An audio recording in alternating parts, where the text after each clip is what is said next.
Bonjour, aujourd'hui je vais faire du grinding sur un wedge PXG. J'ai l'exemple ici de notre wedge où on voit en fait un grinding sur l'arrière qui permet en fait d'ouvrir le club. Cette tête-là, donc c'est la tête basique de chez PXG. Je vais donc faire un petit grinding.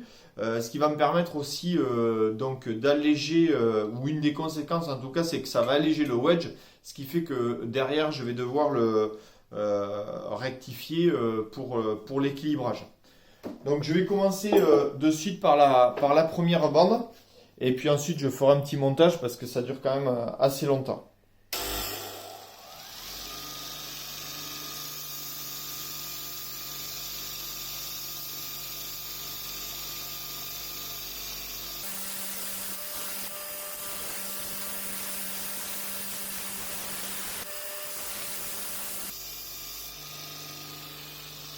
L'idée c'est de casser l'angle, donc on voit déjà qu'ici j'ai commencé à le faire.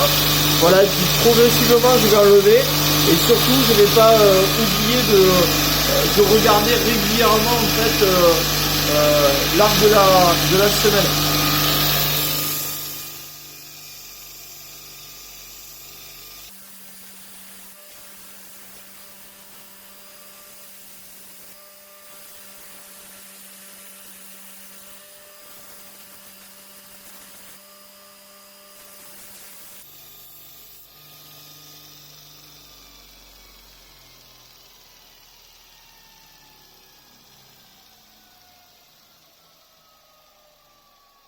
Voilà, donc là j'ai déjà quand même pas mal attaqué la semelle. On voit que l'angle a quasiment disparu. Donc là je vais mettre des gants parce que au bout d'un moment il y a le club qui commence à chauffer. Alors donc ici la petite subtilité, on va dire sur quoi il faut faire attention, c'est qu'il y a les vis qui sont derrière et donc il faut pas attaquer puis faire quand même quelque chose d'esthétique. Donc il y a trois étapes. Il y a une grosse étape qui commence par le grinding avec un grain assez important. Ensuite, on a un grain moyen pour affiner et un troisième pour polir. Voilà, donc je vais mettre mes gants qui sont ici.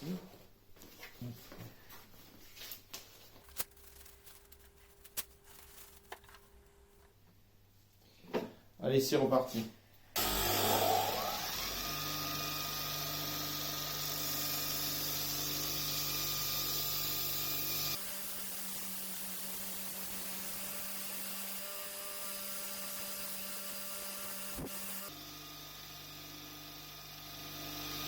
Donc quand on fait ce travail, en fait, on va regarder que la semelle aussi soit régulière dans ce sens-là.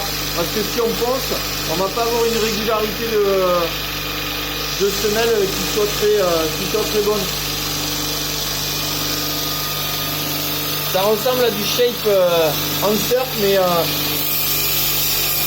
sur un wedge.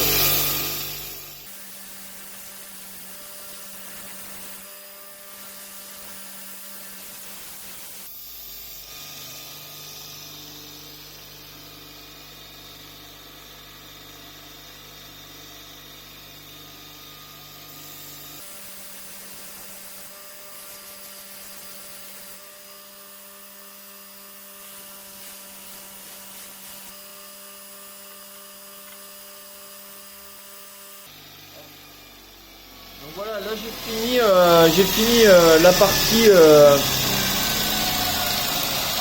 dégrossissage, on va dire, au gros grain. Et là maintenant, donc je vais finir avec une bande moyenne avant d'attaquer le polissage.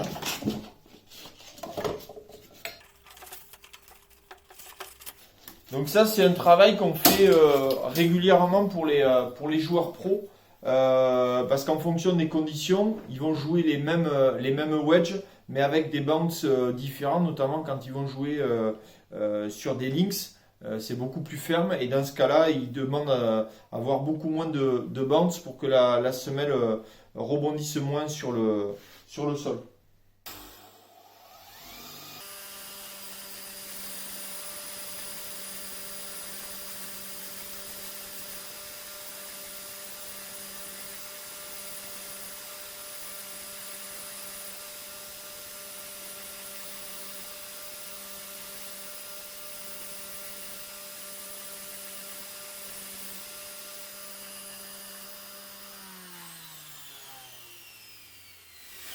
Voilà, donc sur cette étape-là, en fait, on enlève très peu de matière finalement.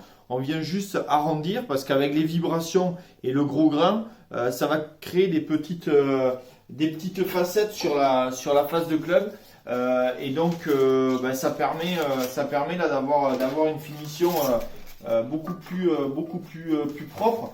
Donc là, on est beaucoup plus sur l'aspect esthétique que sur l'aspect, on va dire, fonctionnel, parce que même les petites facettes ne vont pas énormément influer. Et voilà. Et là, maintenant, c'est la dernière bande qui va permettre de faire un polissage complet. Et donc avoir encore un aspect esthétique.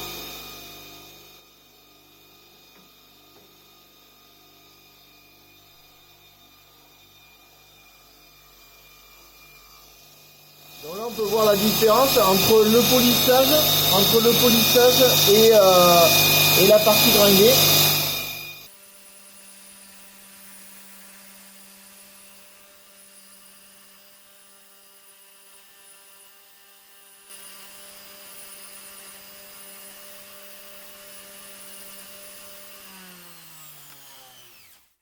Donc voilà, là il est terminé. Je vais juste maintenant passer un